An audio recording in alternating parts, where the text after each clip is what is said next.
Welcome, sleepy traveler. You've arrived at a quiet space made just for you. My name is Valarie, and I am here to guide you gently into rest, to help ease your mind, soften your body, and drift you toward a peaceful, uninterrupted sleep. Whether your day was long or your thoughts feel a little too loud tonight, let this be your permission to slow down, to breathe, and to simply be. There's nothing more to do now. Just allow my voice to be your guide as we begin this gentle journey toward deep, nourishing rest. If you're new here, subscribe for sleep content like this, and like this video if you find it enjoyable.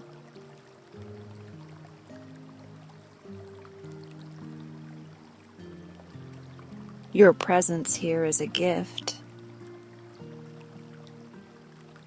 You've chosen to slow down, to rest, to soften into the edges of this moment.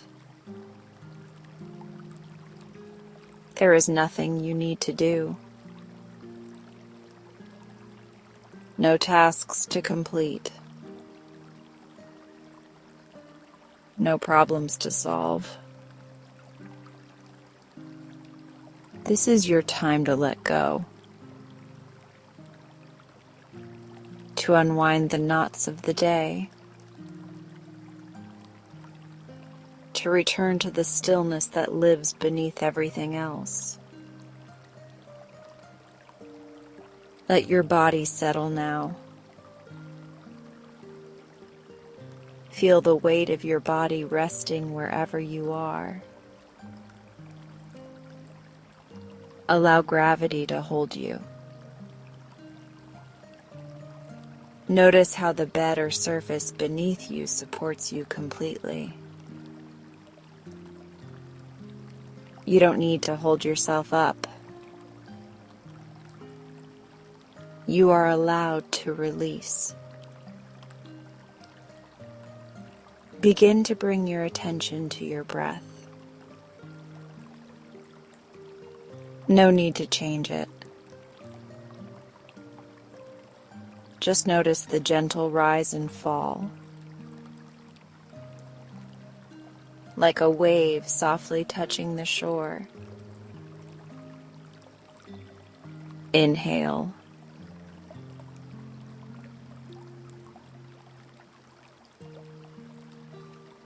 Let it be slow. Let it be simple. Let it be yours. With each breath, your body softens. With each breath, your mind quiets. Thoughts may still be there. That's perfectly okay. There is no need to chase them away. Just allow them to pass like clouds across a twilight sky. You are not your thoughts. You are the sky they drift through. And this sky is endless. Vast. Calm.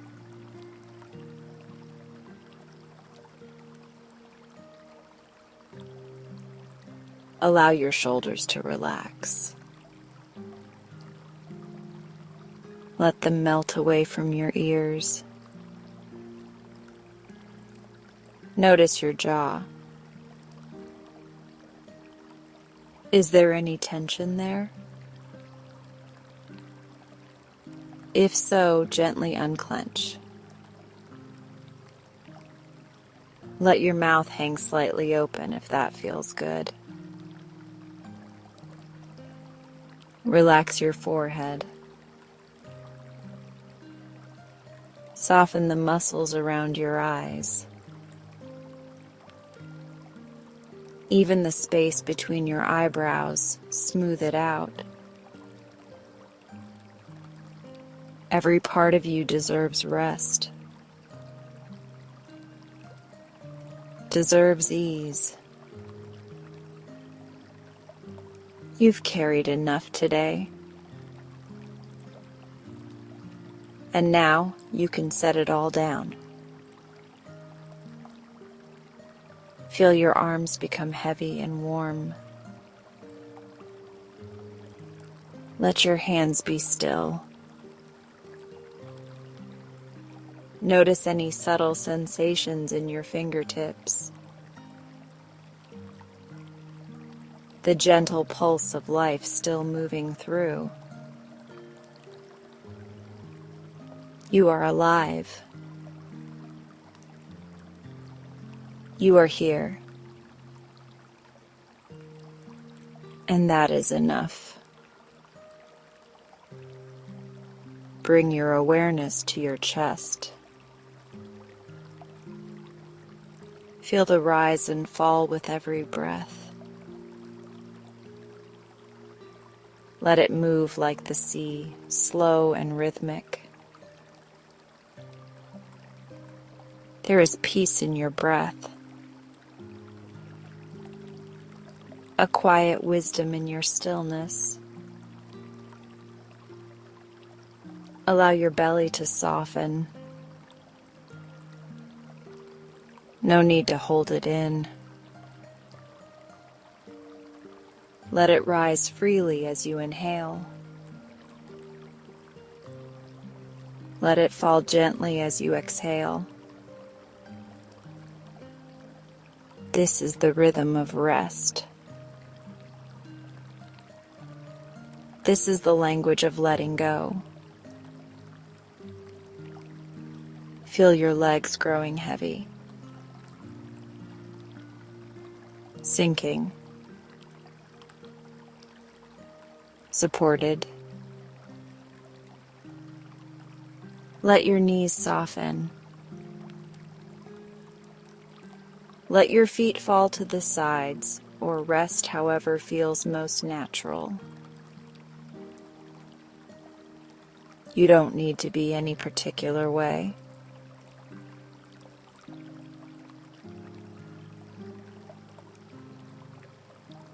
And now imagine a gentle warmth surrounding your body, like a blanket of soft golden light. It wraps around your shoulders, down your arms, across your chest, through your core, down your legs, to your toes. This light holds you gently, lovingly, completely. It says to you, you are safe. You are loved. You are allowed to rest now. Notice how your breathing has deepened, how your thoughts have softened at the edges, how your body has surrendered to stillness.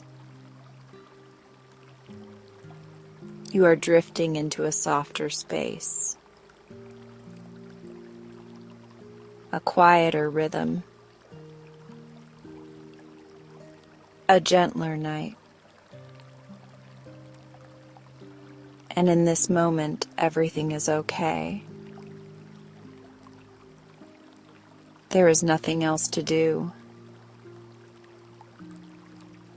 nothing more to become. Just this breath,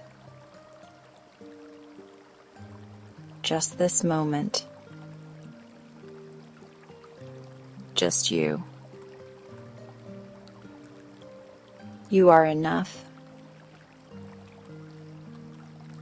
You've done enough. And now you can let go. Let go of the day behind you. Let go of the toadoos that tried to chase you into the night. Let them all dissolve. Like mist in morning sunlight. You don't need to carry them here. This space is yours. This time is yours. Sink a little deeper now. Feel the hush of night surrounding you. A soft hush like a lullaby whispered on a breeze. There is magic in this stillness. The magic of renewal. The quiet power of healing. Even in sleep, your body restores itself. Your mind organizes what it needs. Your spirit finds peace. And you are simply cradled in the arms of rest. Let your breath be your anchor. In and out. Soft and slow. Let your breath lead you home. You are doing beautifully. All is well. Let yourself float. Let yourself dream. Let yourself sleep. The moon rises like a quiet guardian in the sky, its pale glow spreading over the treetops, silvering the leaves and casting soft shadows on the forest floor. The air is cool, still, and waiting. High in the branches of an ancient oak, a family of owls begins to stir. Their feathers ruffle softly in the breeze, downy and warm, as if stitched together by moonlight itself. You are with them now, nestled in the boughs, safely tucked between wings and wisdom. Tonight you are light as air. The eldest owl, wise and watchful, turns her head and blinks once, slowly, peacefully. Her large golden eyes reflect the stars. She calls out with a gentle hoo, and it echoes through the trees like a lullaby. One by one, the owls stretch their wings. First the father, strong and silent. Then the two younger owlets, soft and curious. And finally, you. Wings open. You leap into the night. There is no rush, no fear. Only the wind beneath you, lifting and carrying you through the midnight sky. The forest falls away below, quiet and shadowed. You can see the shimmer of a river winding through the trees like a ribbon of glass. Your wings glide effortlessly, each movement slow, smooth, and graceful.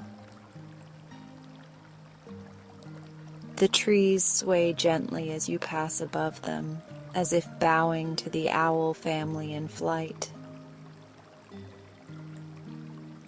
You are part of the night now, a quiet traveler on feathered wings.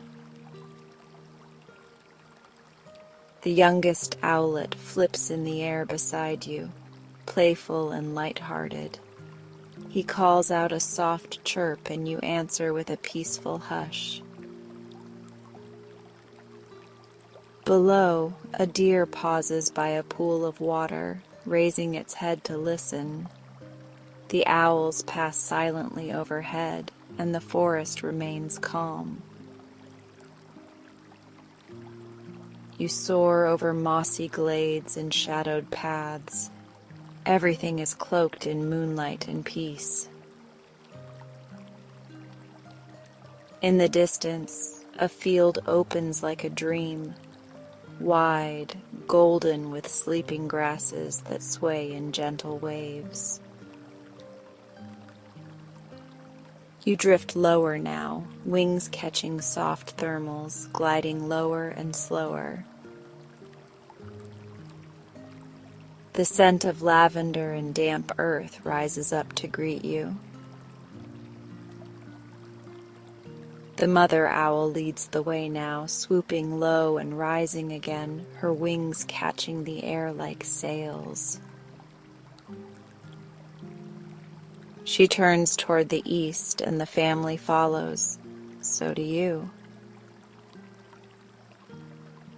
Far beneath you, a fox curls up beneath a thicket, its breath slow and steady. The stars shine clearer now, the sky growing deeper and more velvety with each wing beat.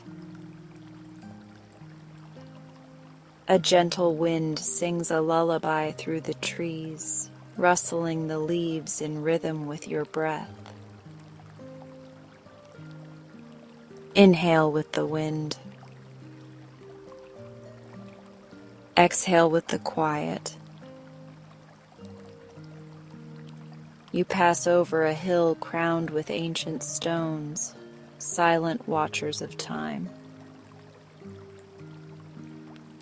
The youngest owlet lands briefly on one of the stones, fluffs his feathers, and takes off again with a delighted flutter. You follow, your body now glowing faintly with the stillness of night. There is no need for words, no need for time.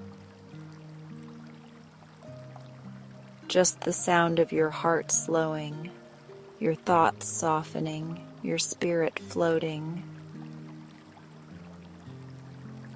A small lake glimmers below, catching the moon's light like a mirror.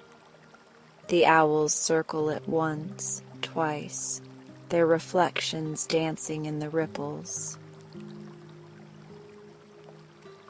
You dive gently toward it, skimming the air, feeling the hush of night air under your wings. Everything feels easy here.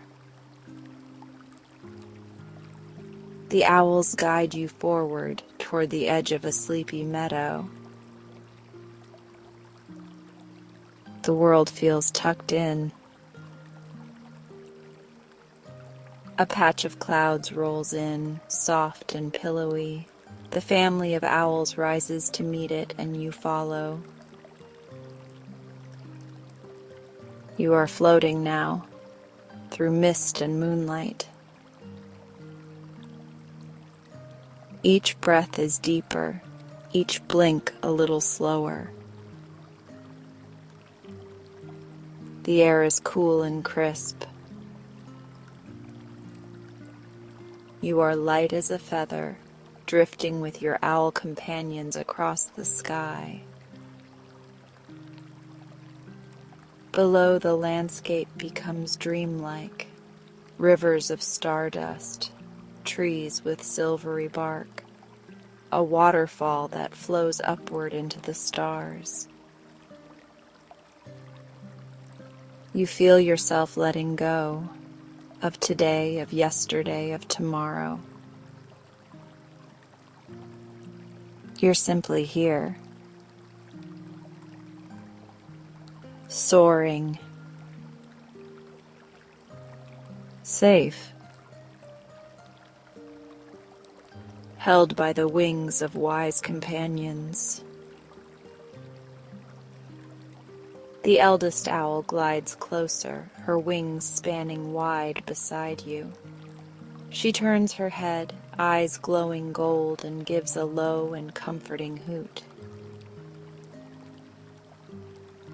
You return the gaze with gratitude, sensing that this journey is not just flight. It is memory, it is dream, it is rest. You drift higher now through a quiet patch of sky. The stars above feel closer. Somewhere, you hear the faint lull of an owl lullaby, soft notes that float through the trees and curl into the night like smoke. The forest becomes a watercolor beneath you, greens, grays, blues all blending. The sky becomes your blanket. Your breath is deep, steady. Inhale.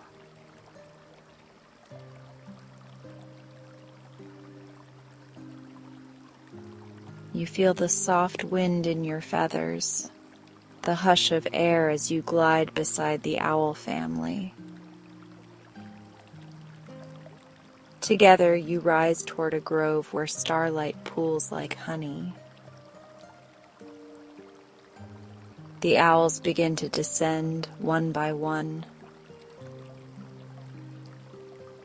You follow them down, gently, slowly, until your wings barely move. Below is a nest tucked into the top of a cedar tree, lined with moss, feathers, and petals.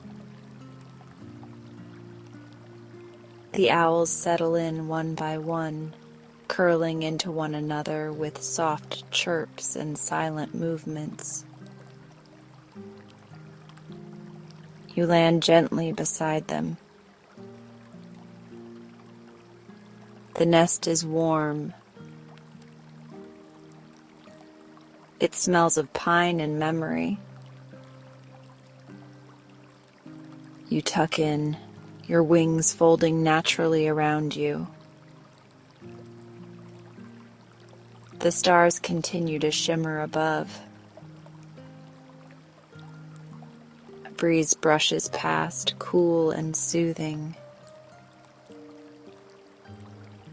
You feel the weight of sleep calling. The world is hushed now. Only the distant call of another owl far across the valley. You blink slowly once.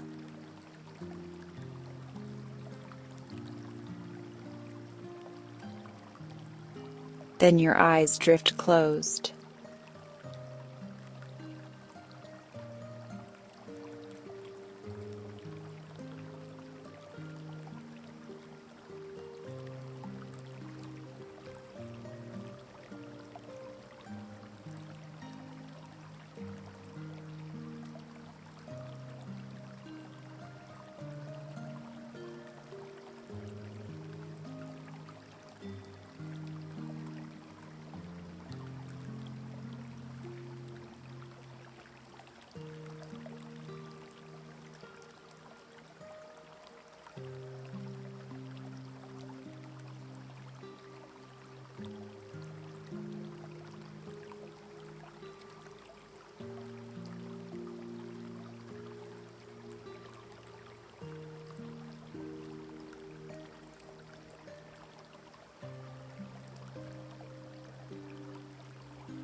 The wind howled up the cliffside like it had a voice of its own, restless and aching. I wrapped my coat tighter and stood at the edge of the lighthouse porch. The sea spread wide and gray before me. Even the gulls seemed quieter here, as if this place demanded reverence.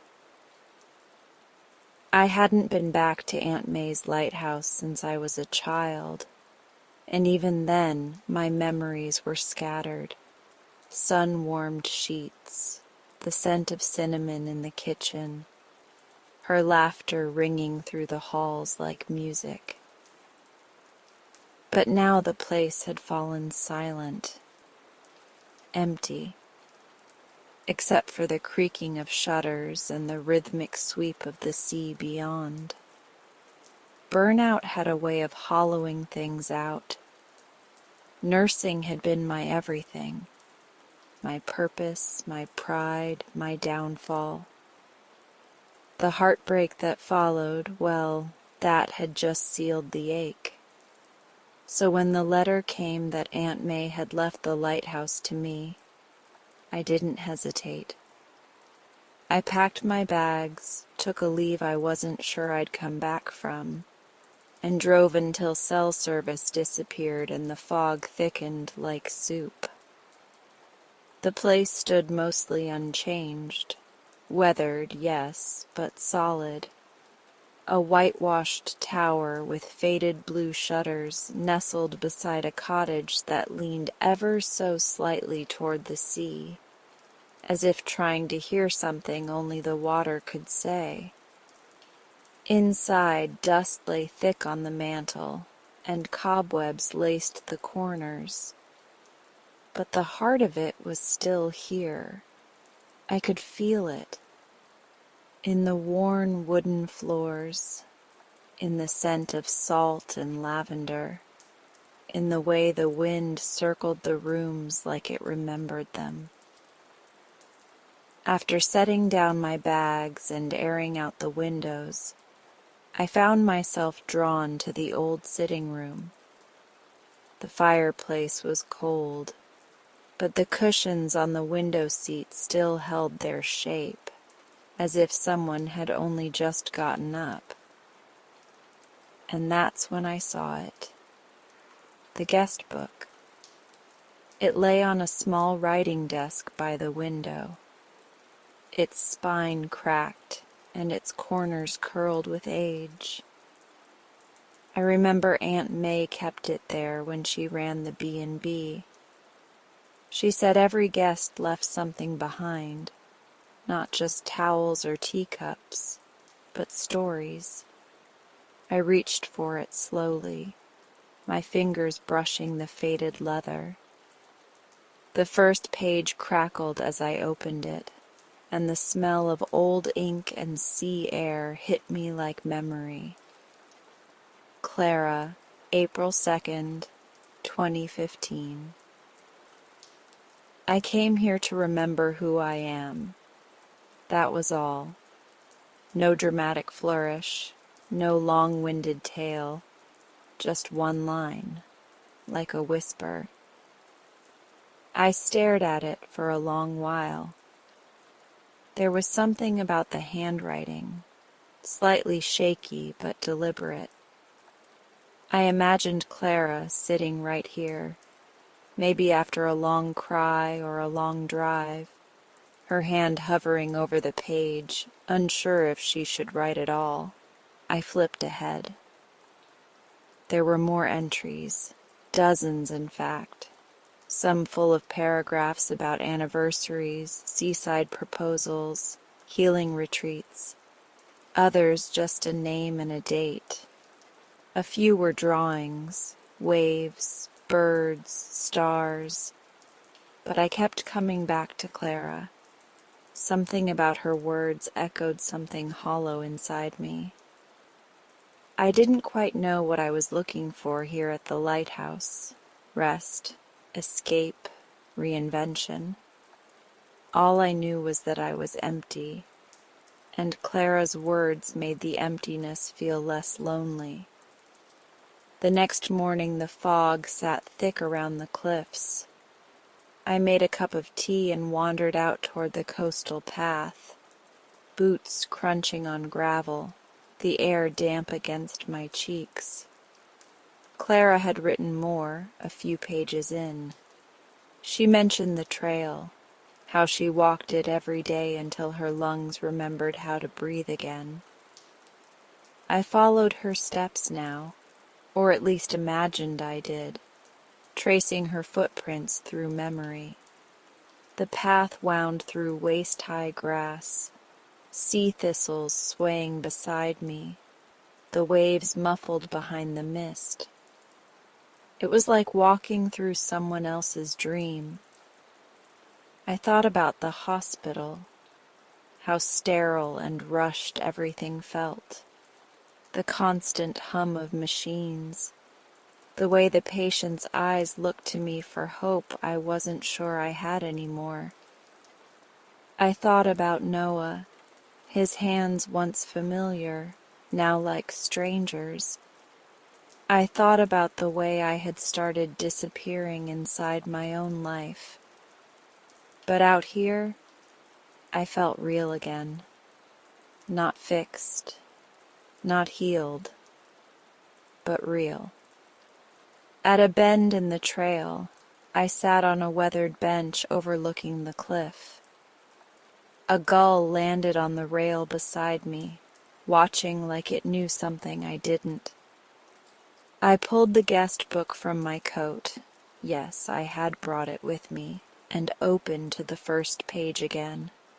Clara, April 2nd, 2015.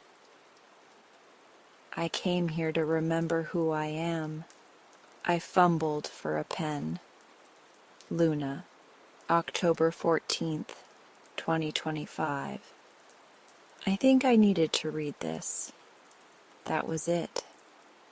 But writing it down felt like anchoring a thread between me and her, a connection through ink and silence.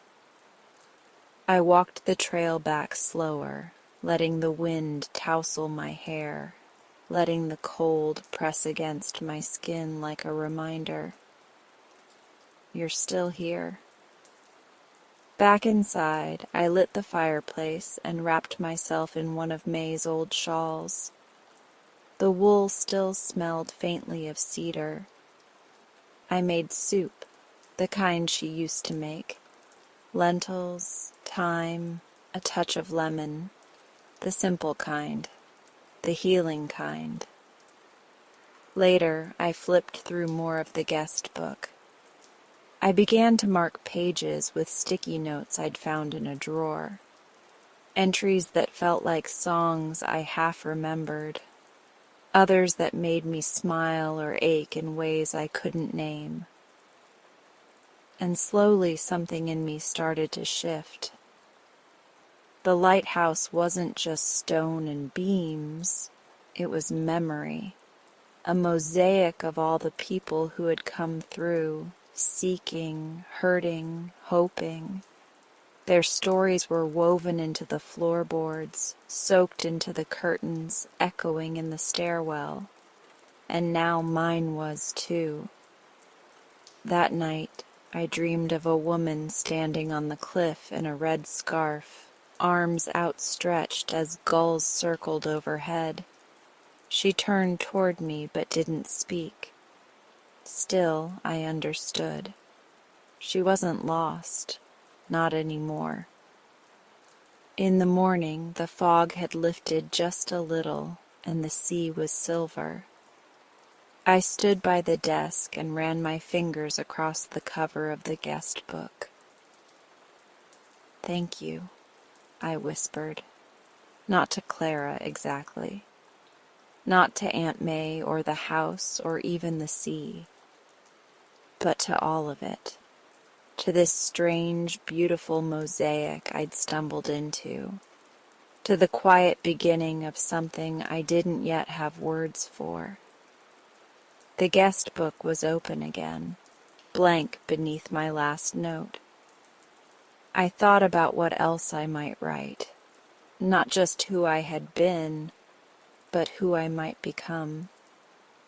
Outside, the waves kept rising and falling. The light turned golden, and I felt it, deep down, something small and warm, like the first ember of a fire. Maybe this lighthouse hadn't just called me home. Maybe it had called me back to myself. The ocean was quieter today. Not still, it never was, but softer somehow, like it too was listening. I stood in the kitchen, waiting for the lemon bread to cool, the scent of citrus and sugar dancing through the air. The oven had been temperamental, but I'd managed. The recipe had been scrawled on a torn page tucked between two entries in the guest book, signed simply, "Thanks for the light, Ben and Jonah." They were the brothers. I'd read their entry late last night, curled in one of Aunt May's old quilts near the fireplace.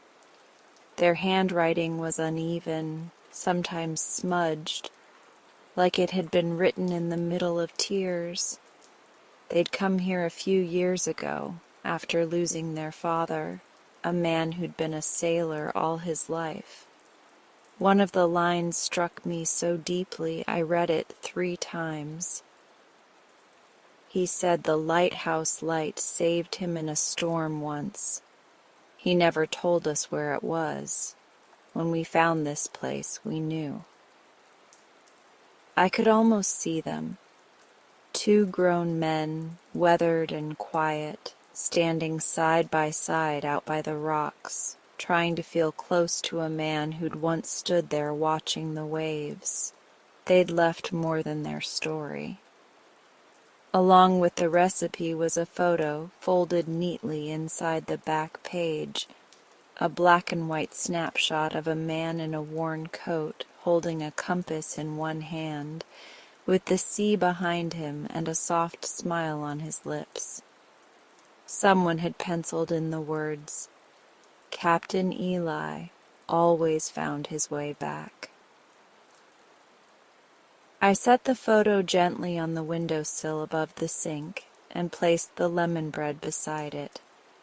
Then, without really knowing why, I added a small bouquet of wildflowers in a chipped mug. The kind of thing Aunt May would have done back when the lighthouse breathed with life and visitors. The guest book had started to feel less like a book and more like a gathering. Each page a door, each story a voice still echoing faintly in these rooms. Later I wandered back to the parlor. The air still carried the faint scent of salt and wood smoke. That's where I found the entry from Elise and Marin. "We came here when the world said we shouldn't. This place let us simply be. Honeymoon, 1973. The handwriting was delicate, looping.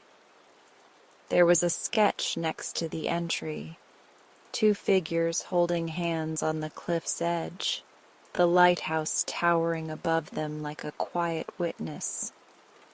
A heart had been drawn in the corner, and within it, the initials E+M. I had seen those letters before, etched faintly in the old glass of the lighthouse's eastern window. At the time, I thought it might have just been graffiti. But now, knowing who carved it made it feel like something sacred. That afternoon, I carried up a small bouquet of daffodils and daisies, placing them gently by the window.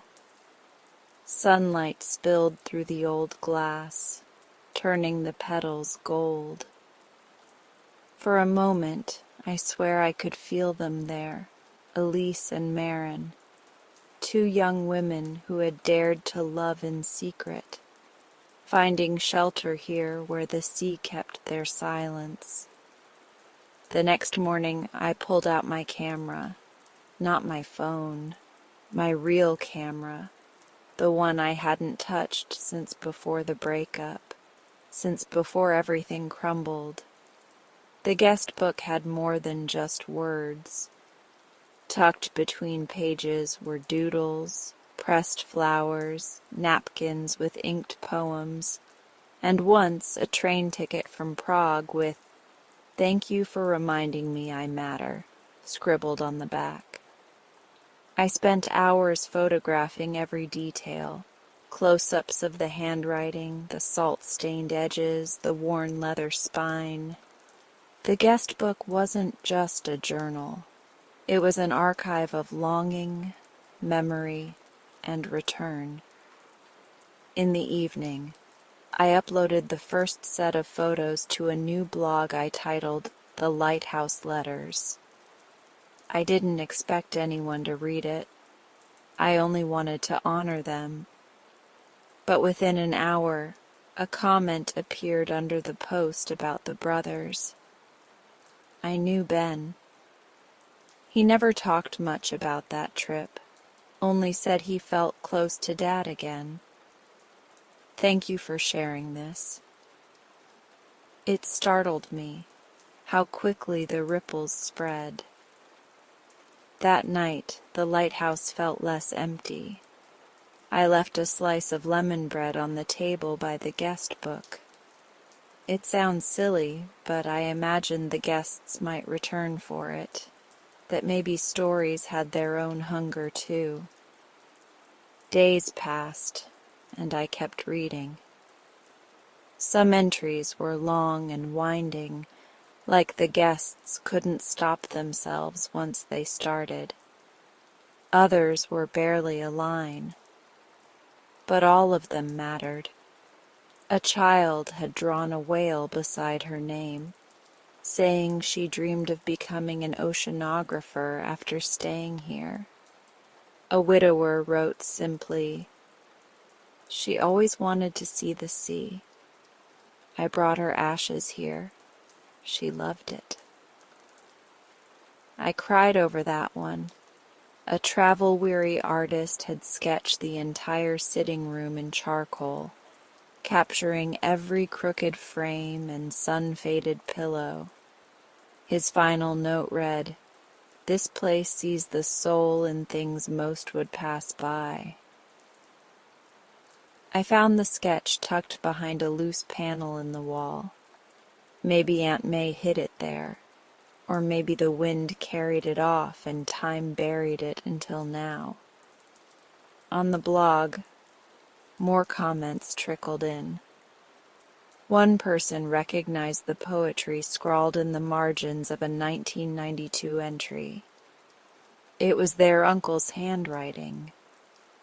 Someone else shared that they were born 9 months after their parents' honeymoon here. They posted a photo of a sunlit wedding from 1985. The lighthouse stood proudly in the background like a steadfast witness. I printed the photo and clipped it on the old wire line Aunt May used for postcards. The air seemed to hum with warmth after I did. One fog-heavy afternoon I stood out on the path Clara once walked, her voice echoing in my mind from her first entry. I came here to remember who I am. I still didn't know exactly who I was, not yet. But here, among the traces of those who once passed through, I felt less like a ghost in my own life. I walked slowly along the edge of the bluff, sea air tangling my hair, a wool scarf wrapped snug around my neck. The bench where Ben and Jonah had sat still faced the open sea, its wood rough but sturdy. I traced my fingers along the backrest and whispered, "Thank you," as though they could hear me. Back inside, I tucked a handwritten sign inside the glass cabinet beside the guest book. It read, "If you've ever left a part of yourself here, know it's safe. It's remembered." I didn't sign it. It didn't need a name. That night, as the wind picked up and the waves crashed harder below, I sat with a mug of tea and my laptop, reading through new comments on the blog. Someone from across the country asked if I'd share more stories. Another asked if they could send their mother's sketch from her visit here in the 70s. She hadn't been able to travel for years, but the lighthouse, she always said, was the one place I truly exhaled. I closed the laptop slowly and looked around. The lighthouse had always had a life. I just hadn't seen it before. I lit every candle I could find. The glow wrapped the room in a softness that felt like presence. I took the last slice of lemon bread and left it by the eastern window, near the initials. Then I curled up in the old armchair and whispered to the room, "Good night. Whoever you are, wherever you are, thank you for being here." And for the first time in a long time, I didn't feel alone. The next morning brought sunlight, the kind that dances in golden patches on the floorboards. I found myself humming as I tidied the kitchen, cleaned the guest book's glass case, and gathered kindling for a fire. Before sunset, I posted a new entry to the blog, a story of Elise and Marin. I included a photo of the window with their initials and wrote a short note beneath it. Some love stories don't need fanfare. Just a quiet room, an open sea, and a place to call safe. They found that here. By evening, my inbox was full. Dozens of people writing to share their own connections to the lighthouse, or simply to say the stories made them feel something. One message stood out. It was from a woman named Clara. "I don't know if you remember me. I wrote the first note in the book. I came here 10 years ago after my divorce. Seeing your post brought tears. Thank you for keeping the light on." I stared at the screen, heart pounding. Clara, the woman who started it all. Her words had drawn me out of the fog, and now her voice returned, like a circle gently closing. That night I climbed the narrow stairs to the tower. The beacon was no longer operational, but the view still reached forever. I stood there for a long time, the wind tugging at my sleeves, the sky melting into dusk. And then, without fully knowing why, I whispered aloud, "You're still here." I didn't mean just Clara, or Ben and Jonah, or Elise and Marin. I meant them all. I meant me. The light may no longer turn, but something far older, quieter, still pulses here. And maybe that's the true purpose of a lighthouse. Not to save ships from the rocks, but to hold space for stories. To remind us that even in the loneliest places, echoes remain. They hum in lemon bread, in initials on glass, in sketches left behind. And they bloom, unexpected, resilient, in the heart of a woman who thought she'd forgotten how to feel like home. The storm came in fast. It howled against the windows and lashed at the cliffs with the fury of something ancient. I lit a dozen candles to stave off the darkness and pulled the thickest blanket I could find around my shoulders. I had grown used to the hush of this place, the sighing winds, the rhythm of the tides. But that night the lighthouse groaned like it remembered something. Then, at the height of the storm, the beacon lit up. It startled me. One moment, the sky was pitch black, and the next, a pulse of light arced across the water, slicing through the rain like a steady breath. I pressed my palm to the window, watching it turn, slow and faithful, like a heartbeat. I didn't even know the light still could turn. There hadn't been power up in the tower since May passed, and I hadn't gotten around to fixing the wiring. But there it was, spinning, humming faintly, its mechanical song rising above the storm. Curiosity burned through my fear. I grabbed a flashlight and climbed the spiral stairs, the wind rattling the glass panes in their frames. At the top, the room was warm, and faintly smelling of oil and old brass. I could feel the hum beneath my feet. Some part of this old place had woken up. The beacon turned again, illuminating the black sea below. And then I saw it. On the wall, tucked between two old maps, was a faded photograph.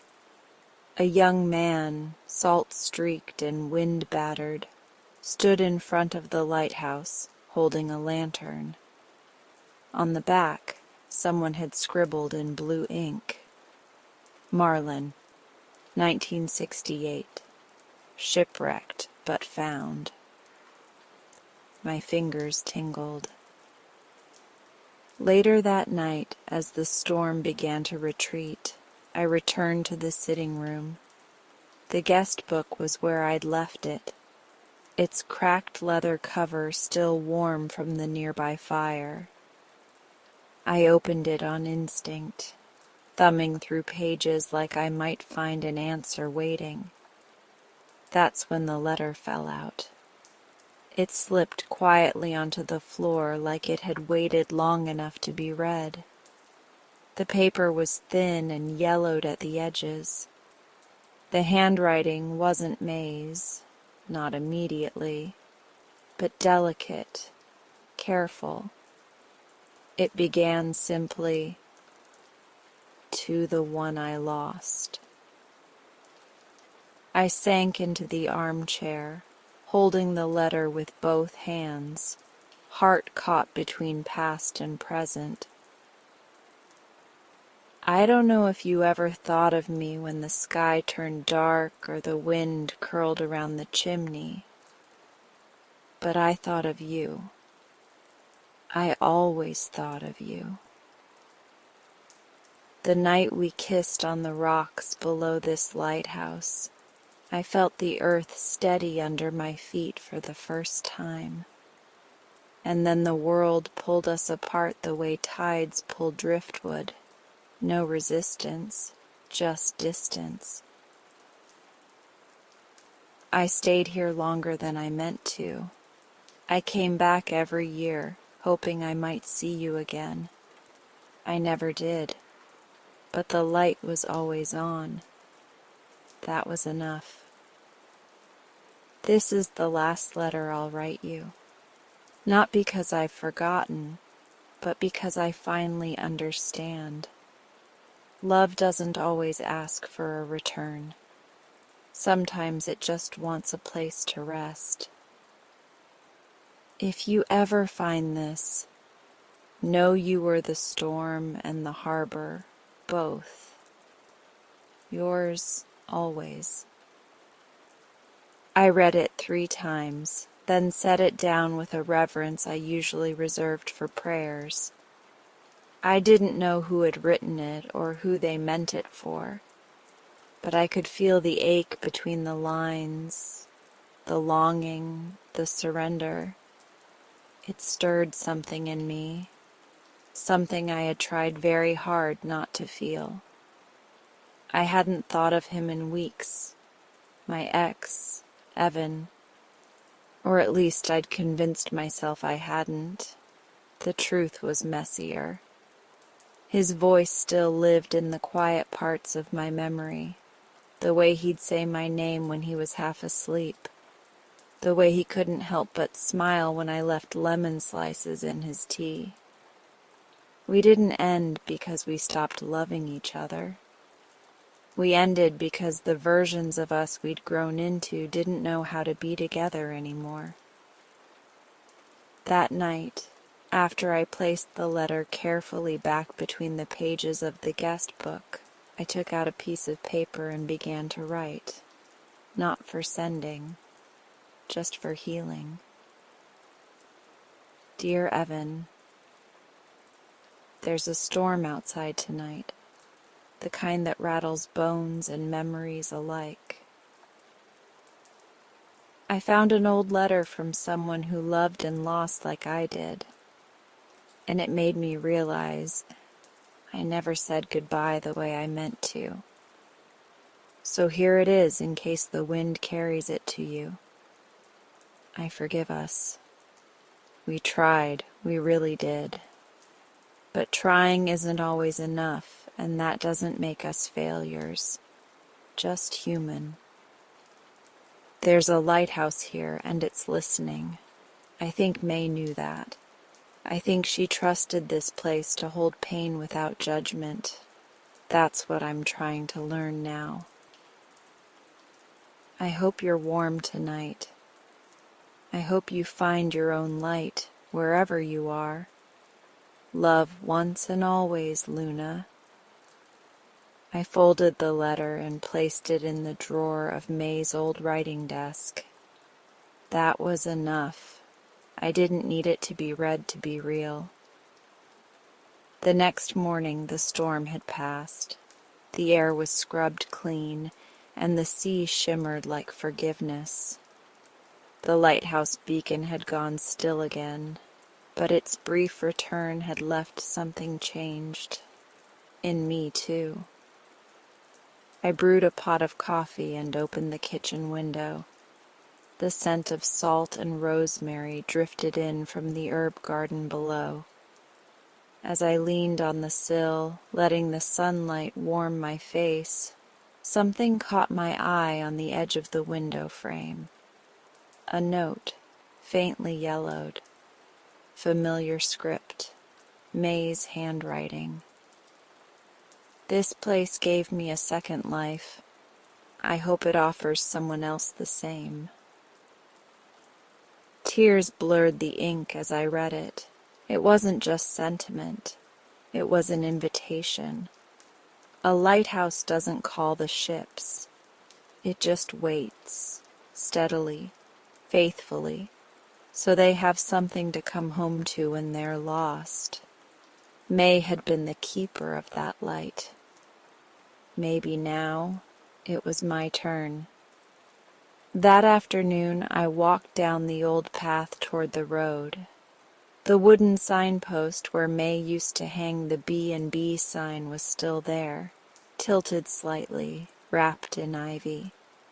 I cleared it carefully, pulled out the little toolbox I'd brought from the shed, and nailed a new sign I'd painted the night before. The lighthouse is listening again. Beneath that, in smaller brush strokes, rooms with stories, tea with warmth, all are welcome. As I stepped back, wiping my hands on my jeans, I felt it, like a ripple through time. I could almost hear May's soft laugh behind me, almost smell her lavender soap. I closed my eyes. The lighthouse was never meant to be mine alone. It had always been a place of gathering, a place where lost things could land gently, a place where the broken could mend slowly, and where the light didn't judge, only offered itself. I spent the rest of the week preparing. I dusted the guest rooms, airing out the linens, repaired a hinge on the window seat where someone had once carved a +L into the wood, polished the hand-carved railing leading up the tower. I baked lemon bread, May's recipe, slightly crooked on the index card, marked with flower fingerprints, and I set the guest book back out on the front desk, open to a fresh page. The light hadn't turned again since the storm, but I didn't mind. I lit lanterns in each window instead. One by the garden path, one in the kitchen, one in the tower stairwell, one by the front door, just in case someone was out there looking for a sign. That night I sat on the porch swing, wrapped in May's old shawl, watching the sea breathe in moonlight. I thought of Marlin, the shipwrecked sailor, of the letter to the one who was never forgotten, of my own unsent words folded in the drawer. The lighthouse wasn't haunted. It was held by memories, by love, by every story whispered in its walls, and now by me.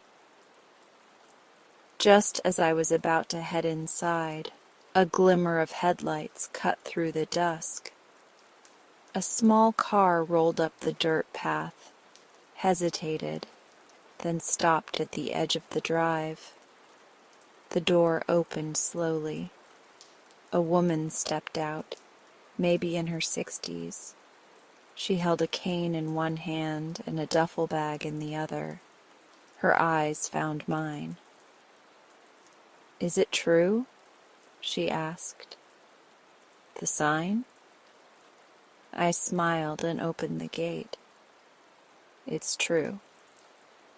She took a deep breath, like someone surfacing after a long dive.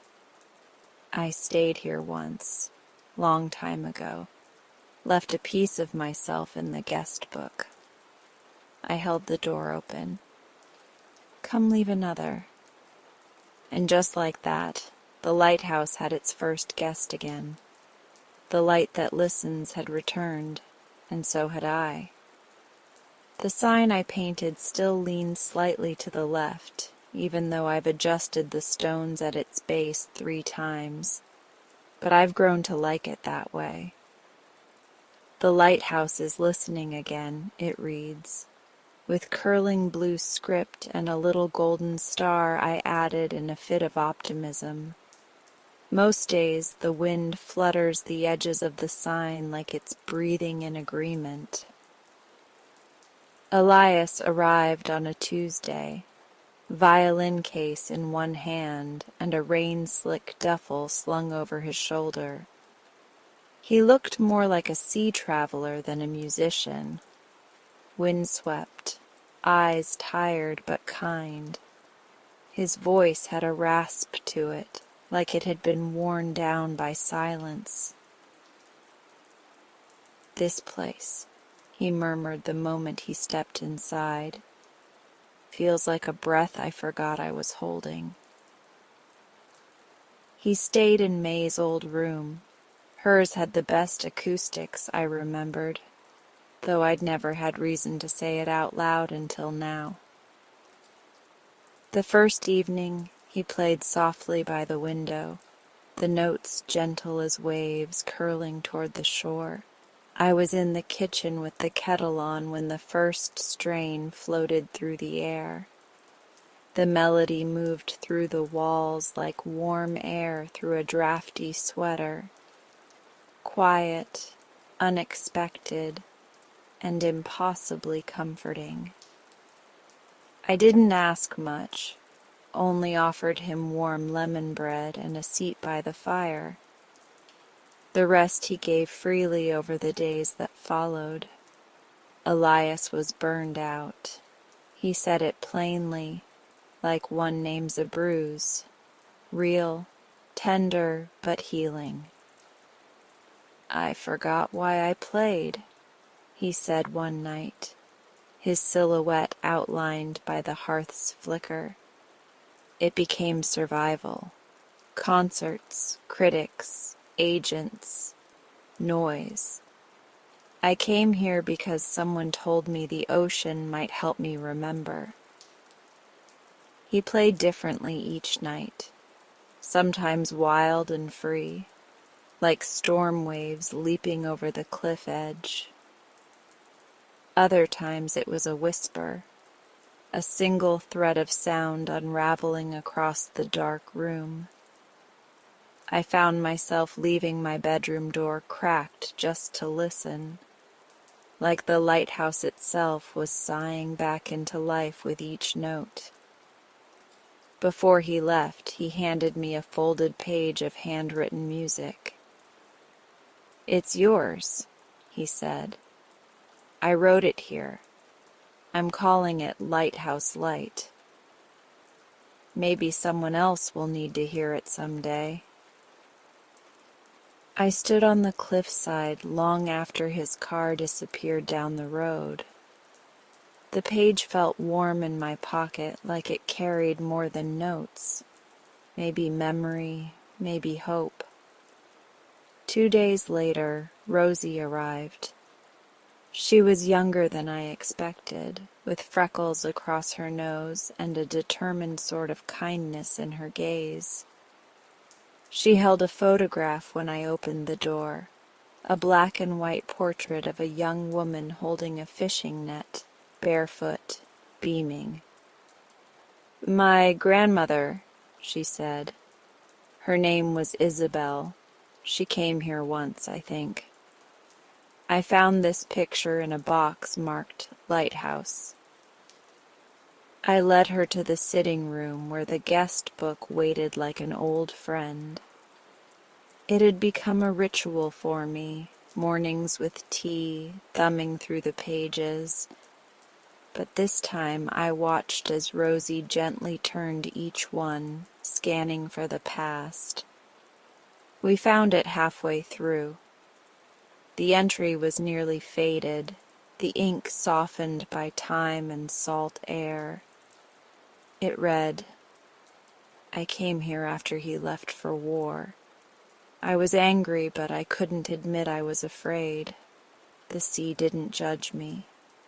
Neither did May. I walked the cliffs until I couldn't feel my feet, and only then did I let myself cry. I left the next day with wind-burned cheeks and clearer eyes.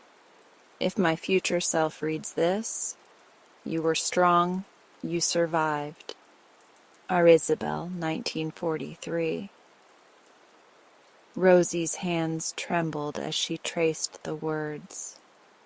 She never talked about the war. I didn't even know who he was. We sat in silence for a long time, the kind that feels like reverence. Later, we found a little glass candle holder in one of the back cupboards, carved with gulls and waves. We placed it on the lighthouse windowsill and lit a single flame as the sky turned coral and gold. "To Isabel," I said quietly. "To strength we don't always see," Rosie replied. She stayed for 3 nights. We picked wildflowers and left them on windowsills. I taught her how to bake maize lemon bread, and she showed me how to use an old Polaroid camera she carried. We took one photo of the candlelit window, and she left it with me. "So you can remember in case you ever doubt what this place is doing." She signed the guest book before she left. I found her strength here, and maybe some of my own. I placed her entry beside her grandmother's, with a pressed violet tucked between the pages. After that, the lighthouse wasn't empty for long. There was a young couple, Nora and Jules, who arrived on a whim, driving up the coast without a map. They called it their non-honeymoon, saying they weren't ready for weddings but wanted to mark something sacred anyway. They slept with the windows open and left behind a seashell necklace and a note. We didn't get married, but we promised to keep choosing each other. That counts too. Then came Elliot, a retired cartographer with a soft spot for foghorns and black coffee. He mapped the cliffs in delicate lines, then gifted me one of his sketches before departing. Some lighthouses guide ships. This one maps hearts. Each guest added something, left something, notes, objects, silence filled with meaning. And I began to see the lighthouse not just as shelter, but as a compass, drawing people in not to escape, but to return, to themselves, to truth, to the unfinished stories waiting to be heard. In quiet moments between visitors, I sat by the window with the guest book open in my lap, reading entries like constellations. Some were brief, a line or two. Others unraveled like letters to the universe. And once, nestled near the back pages, I found a note in May's handwriting I hadn't seen before. "Healing isn't loud. Sometimes it's lemon bread, salt air, and being allowed to feel everything without needing to explain. If you're here reading this, welcome home." I pressed my fingers to the page, the edges soft as worn linen. I began to write too, Not in the guest book, but in a little red journal I'd found in May's nightstand. I wrote about Elias's music, about Rosie's candle, about the way laughter echoed through the stairwell when Nora spilled tea, and Jules called her a storm in a sugar bowl. I wrote about myself too, about the letter I never sent to my ex, the nights I still woke up missing who I used to be, and the new shape of peace I was learning to recognize.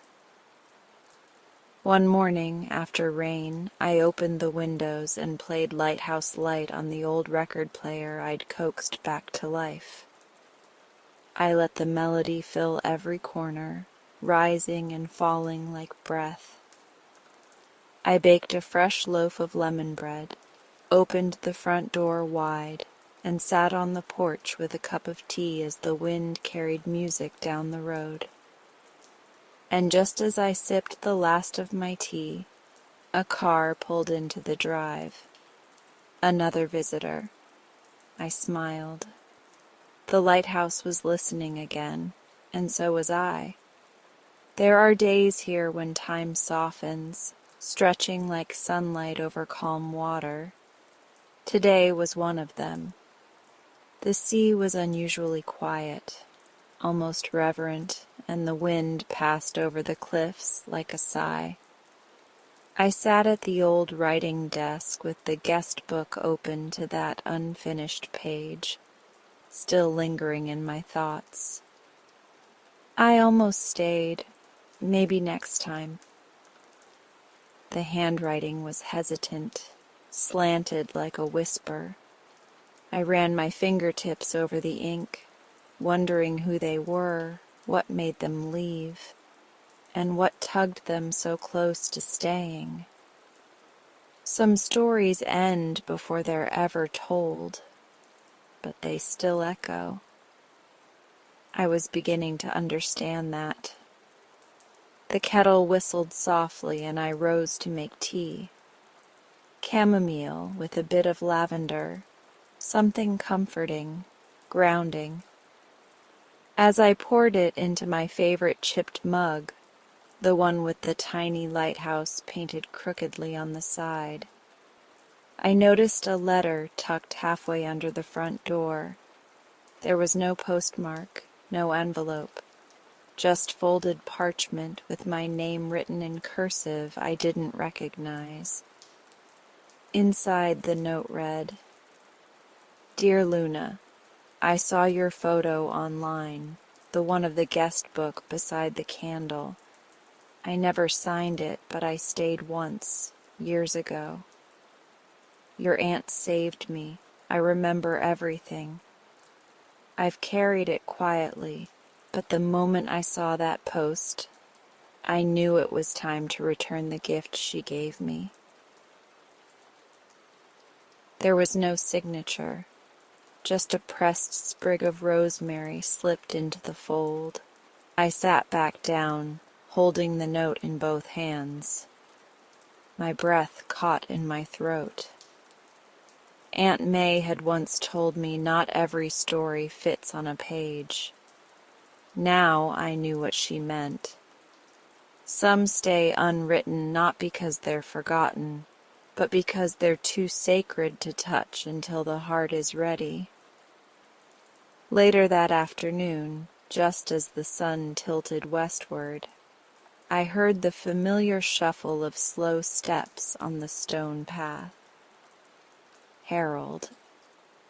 He had called ahead, asking if it would be all right to come by. I said, of course, but I didn't expect what I saw. Him, alone for the first time, a small bouquet of wildflowers in one hand and a framed photograph pressed gently to his chest. He smiled softly when I opened the door. "Afternoon, Luna." His voice had thinned over the years, but still carried that warmth, like a grandfather telling a bedtime story. "I brought her with me. he added, holding up the picture. It was of him and his wife, Mary Ann, sitting at the table by the window, light pouring in behind them, laughter caught mid-bloom in their eyes. I stepped aside, and he entered like someone crossing a threshold, both familiar and foreign. "I made you your favorite," I told him, motioning to the cinnamon tea cake cooling on the counter. He chuckled. She'd be smiling right now. That was her excuse to come here. Said the lighthouse cake was magic. We sat in the sunroom, the windows open just enough to let in the sea. I watched him trace the rim of his teacup, then look out toward the cliffs. "We came here every year on our anniversary," he said, "even before the B&B days. May used to say this lighthouse wasn't just for lost ships, but for people who needed to find their way back to themselves." He set the photograph on the table beside the guest book and took a deep breath. "It's still our place, even if she's gone. I wanted her to be part of this one, too." I watched him open the guest book slowly. Instead of writing a new message, he simply placed the photo inside and whispered, "We remember." And then he closed the book with trembling hands and stood. I followed him to the door, not saying much. Sometimes words only crowd what's meant to be quiet. He lingered for a moment, eyes misted but peaceful. "I wasn't sure if I could come back," he said. "But this place holds the kind of silence that listens. You're doing good, Luna. She'd be proud." I nodded, too moved to speak. As he walked back down the path, the wind picked up again, just slightly, and carried with it a scent of salt and rosemary. That evening I lit a candle on the windowsill. I placed it beside the rosemary sprig and the guest book, now holding a piece of Harold's heart inside. I didn't feel alone. The walls of this lighthouse were full of breaths that had lingered, tears that had dried, laughter that had once echoed into the rafters. And yet, I couldn't stop thinking about that line. I almost stayed. Maybe next time. The mystery nestled itself into my mind like a song unfinished. Over the next few days, I felt the stillness deepen. It wasn't emptiness, it was invitation, the kind of hush that asks you to listen harder. One morning, I sat down with the guest book and flipped back to some of the older entries. Elias's song, Rosie's candle, the brothers by the sea. Each moment layered upon the next like waves on sand. I found myself writing something of my own, not for anyone in particular, but for all of them, and for the ones who never wrote at all. To the ones who stayed, and the ones who left without a word. You're felt here, in the wind that knocks gently at the shutters, in the kettle's hum, in the way the light brushes the windowsill at dusk. This lighthouse doesn't need your name to remember your story, just your presence. When I finished, I placed the pen down and leaned back, heart full in that achy, good kind of way. The next visitor arrived just as twilight settled, a woman in her 30s, wrapped in a deep blue coat and carrying a small journal. Her name was Camille. She didn't stay long, just one night.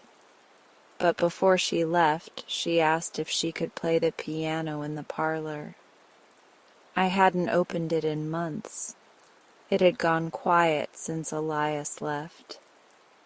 I watched from the hallway as she lifted the lid, ran her fingers across the keys as if reacquainting herself with an old friend, and began to play. Not a tune I recognized, soft, searching, like someone remembering how to speak. Afterward, she smiled and whispered, "I didn't think I had any music left in me." I showed her the melody Elias had left behind, tucked in a drawer by the piano. Maybe you and he were meant to find each other even through time. She left a short note in the guest book. The light found me again. That was all. That was enough. On the morning of the full moon, the sky turned lavender. A quiet fog rolled in, softening every edge. I took a walk down to the cliffside bench where May used to sit, the one with the tiny brass plaque. May all who rest here remember who they are. As I sat, a gull passed overhead, its cry high and mournful. The ocean murmured below, and I realized maybe the sea doesn't ever forget. It just holds stories until we're ready to hear them again. I pulled a small notebook from my coat pocket, not the guest book, my own, and I began writing a letter, not to someone else this time, but to myself. Dear Luna, you came here thinking you were empty, but this place didn't ask you to fill it. It asked you to feel it, to sit with the silence, to hear the stories etched in salt and dust and candlelight. You came running from a life that frayed at the seams, but maybe the unraveling was the beginning, not the end. You carry their words now, their tears and laughter and hope scribbled in the margins, but you also carry your own, and that matters too. That night I left a blank page at the front of the guest book. Nothing written, just space. Beside it, a note in my handwriting. For the story you haven't told yet, or maybe never will. It's still welcome here. I've stopped wondering who wrote "maybe next time." Maybe they'll come back. Maybe they won't. But I hope they know the light never stopped waiting. The wind tonight smells like salt and thyme. I'm standing by the open window of the lighthouse kitchen, my hands wrapped around a chipped mug filled with lemon balm tea. Outside, the sea murmurs to the rocks below, and the beam from the lighthouse casts its golden arm across the water, slow, steady, unwavering. It's the same light that greeted me when I first arrived, heart heavy and lost, with nothing but a suitcase and a vague memory of Aunt May's voice calling this place a healing station. Back then I didn't understand. Now I do. The guest book lies on the desk in the parlor, its cover softened by time, its pages full, entirely full. I've run my fingers over the worn spine 100 times, read the stories more times than I can count. Clara's courage, the brothers by the sea, Rosie and her grandmother's candle, Elias's melody that still haunts the hallways in the quietest hours, and Harold's photo of his late wife, still gently tucked between the pages like a pressed flower. They're all there, all of them, but until tonight I hadn't added mine. I sit at the desk now, the soft scratch of pen against paper the only sound aside from the sea's steady rhythm. The old floor creaks beneath me like it's listening, like May is listening. Entry 212. Luna. I stare at the blank line beside my name for a long moment. My breath catches, and for the first time in months, it's not because I'm afraid. It's because I know what I want to say. I came here after losing things I thought I couldn't live without. A person, a plan, a version of myself that had been unraveling long before I noticed. Aunt May left me this place, and in truth I thought it was too much. Too remote, too steeped in memory. But I opened the door anyway, and the lighthouse welcomed me. Not all at once, but slowly, like fog retreating from the shore. I listened to your stories, each one a thread that stitched me back together. I baked the lemon bread. I walked Clara's path. I cried with Harold. I lit candles with Rosie. I played Elias's song beneath the stars and wrote letters I never sent. And one morning I looked in the mirror and didn't flinch. I remembered who I was. Or maybe I discovered who I'd always been. So here's my truth. The lighthouse gave me back to myself. And maybe, if you're reading this, you've brought something broken here too. Maybe you're looking for a light or a place to breathe, or just someone to say, I see you. Let this be that moment. Let this be your first page. Welcome home. Luna. The ink is still wet when I close the book. I sit back in the chair, exhaling deeply. It's a quiet breath, the kind that lives between endings and beginnings. I slide the pen into its little holder and reach beneath the desk where I've kept a brand new journal, wrapped in linen and tied with twine. It's smaller than the last, simpler, but clean, open, waiting. I place it gently beside the old guest book, then set a vase of fresh wildflowers next to it. Blush pink yarrow, purple thistle, a single white daisy leaning just so. I whisper into the stillness, your story belongs here too.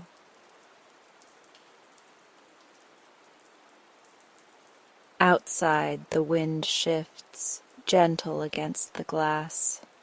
The lighthouse beam arcs again, casting its glow like a promise across the waves.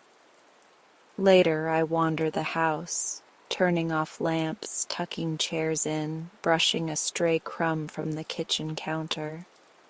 The home hums with the presence of every soul who's passed through its walls. Not haunting, more like a hush of gratitude, of shared breath. The upstairs bedroom is quiet. The beds are made. The linens smell of sun. I pause in the hallway by May's old room, now mine, and rest my fingers on the doorframe. You did good, I whisper, imagining her smile. I hope you know.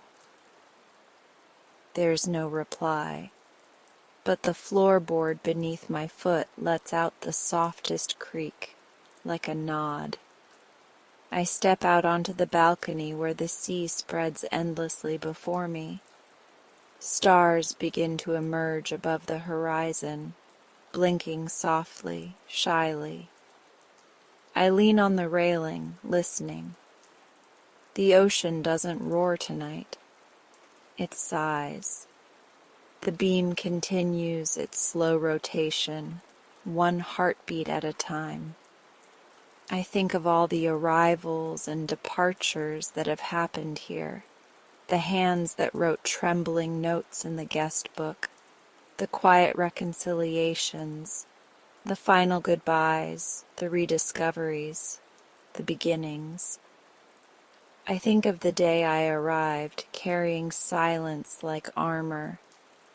I think of the first time I laughed here, truly laughed, and how it surprised me, then saved me. And I think of what's next. There's a letter on my nightstand, a real one with a stamp and everything. It arrived yesterday, from a woman named Elise, who plans to visit next week. She read my stories online.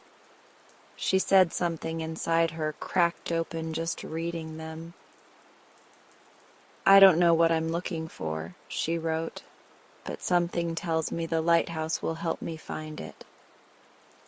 I smiled reading it, because now I believe it too. The new journal waits on the desk, ready for her words, or for anyone's, really. In the meantime, I'll keep baking the lemon bread. I'll leave the lamp on in the hallway.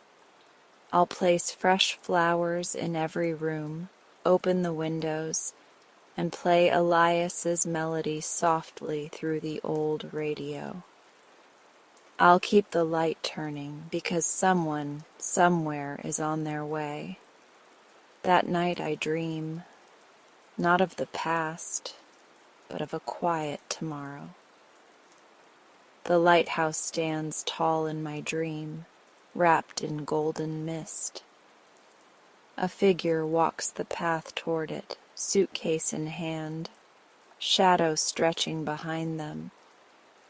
As they climb the steps, the light brightens, not blinding but warm, like dawn before the sun fully rises. I don't see their face, but I know they're ready. And I know the lighthouse will be too. In the morning I wake to the smell of salt and cinnamon. The wind is lifting the sheer curtains, making them dance like wings. A gull calls overhead. The light is soft, washed in gold and sea foam. I stretch, smile, and head downstairs. The guest book sits closed now, its story complete. The new journal lies beside it like an unopened letter. I light a small candle on the windowsill, not for grief this time, for welcome. Because someone's coming, and their story is just beginning.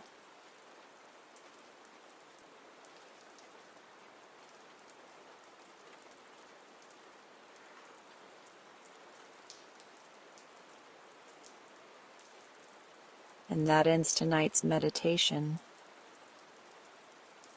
You're welcome to stay for a bit longer if you like.